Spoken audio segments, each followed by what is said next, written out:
لامحدود آرزوئیں محدود زندگی کو عذاب بنا دیتی ہیں۔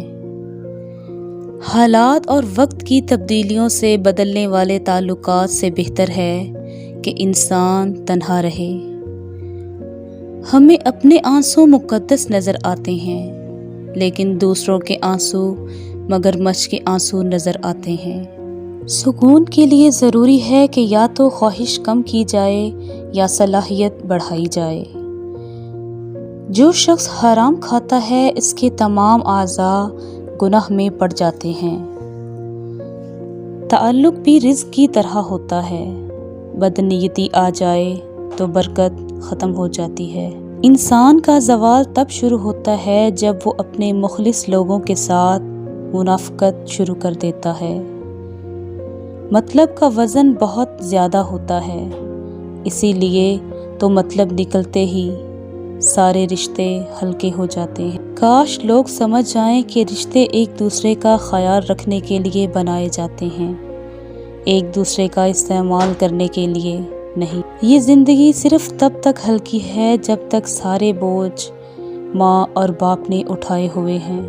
بینائی کی انتہا یہ ہے کہ انسان خود کو پہچان لے۔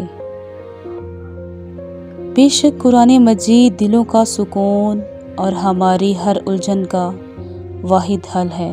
بے زبانوں سے ہمدردی کرنا کبھی نہ بھولو، یہ بغیر لفظوں کے دعا دیتے ہیں۔ حضرت محمد صلی اللہ تعالی علیہ وآلہ وسلم نے فرمایا، آدمی کے گھٹیا ہونے کے لیے یہی کافی ہے کہ وہ اپنے مسلمان بھائی کو حقیر اور کمتر سمجھے۔ مومن محبت اور الفت کا حامل ہوتا ہے، اس شخص میں کوئی خوبی اور بھلائی نہیں، جو نہ خود محبت کرے اور نہ لوگوں کو اس سے الفت ہو۔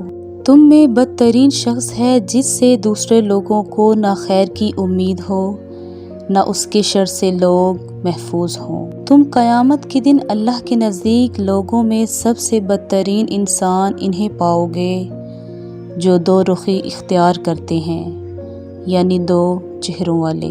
بدترین انسان وہ ہے جو قبروں کو مساجد عبادت گاہ بنا لیتے ہیں۔